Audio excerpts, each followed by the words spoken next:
why is it that a marriage is robbed of honesty when we're a yes man? So a yes man being a guy that always says yes. He doesn't, what does he not have? What is he not standing on when whatever his wife says just goes? Or when somebody The asks him, ability to say no, an right? opinion. And so that's If the you're thing. just a yes man, you can't be trusted, can you? I mean, how could you trust someone that just always says yes? Mm. There has to be some sort of resistance, doesn't there? Or some pushback. So like if I asked you an opinion and wanted your opinion, and if all you were trying to do is just appease me, I couldn't trust you, could I? No, absolutely not. And there's probably no opportunity for connection either, because you don't know if all you hear is yes or agreement constantly, you're going to get sus. You're going to become suspect and just think, well, hang on.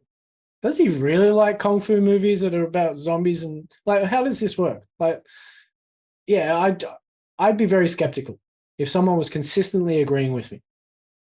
I think there's a power and vulnerability that we're robbing the relationship of. And that's why we're saying that being a yes man robs the marriage of honesty, because vulnerability says what's authentically happening right now for you. And until you can be connected with at that level, it's a shallow relationship. There isn't a depth of trust. There isn't a depth of honesty about your experience.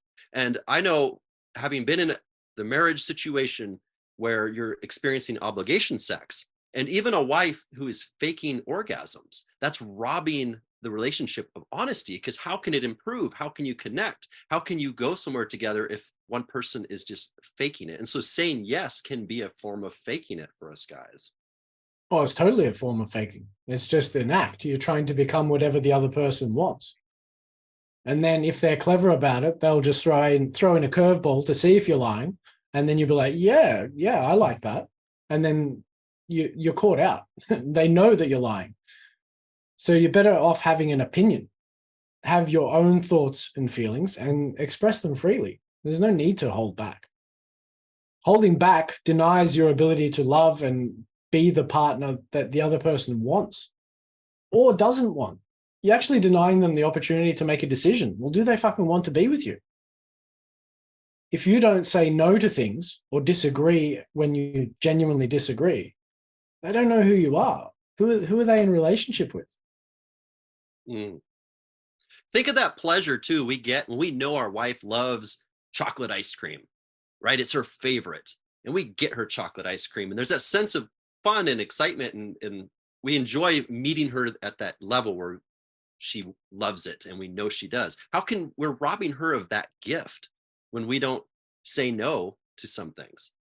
It's like we're so slippery and unknowable. There's no way for her to actually think, oh, he's going to love this, or oh, if we go here, he's going to think it's amazing. She doesn't know, because everything's yes, everything's okay, Correct. everything's, it doesn't matter, everything's whatever you want. There's no edges or handles to hang on to in that guy's life. Yeah, it just seems disingenuous. It just seems like a fake person. If someone is always agreeing with you, it just feels wrong. We've all sat there with those people. They just, they feel false. It's literally just, you can tell when someone's acting. And women are way better at it than us. So it ain't going to help you. Certainly with a mature woman, as in maturely feminine woman. Not necessarily older, but someone who is more in touch with her femininity and aware of what the masculine does to try and meet its own needs and things like that. The way, some guys do try and manipulate and coerce and say whatever they think they need to say to get what they want. Mm.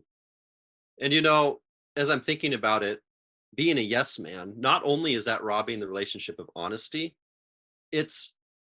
there's a sense within us that we are allowing ourselves to be bulldozed. We're allowing ourselves to just be the doormat. And it's not a place where we feel fulfilled, and it's going to lead to resentment is what it's going to lead to. Yeah. Every time. As soon as you oblige yourself to everybody else, resentment inadvertently just wells up, and eventually you will crack. You either turn into a miserable fuck or you become aggressive, or you just become apathetic and completely disconnect. Yeah. And we're obviously able to articulate these experiences because I was a yes man. How about you? I was actually a no man. So I was You're the no man. contrarian. Yeah. Oh, Yeah. interesting. I was always I still am a contrarian. Like I will say no just because everyone else has said yes, often, but I'm aware of it. So I'm maturing and getting better. But Hmm. that is my natural instinct. Well, that'll be a fun video we should do. What is the relationship being robbed of when you're a no man? The polar. Everything. Yeah, that's another story, I think.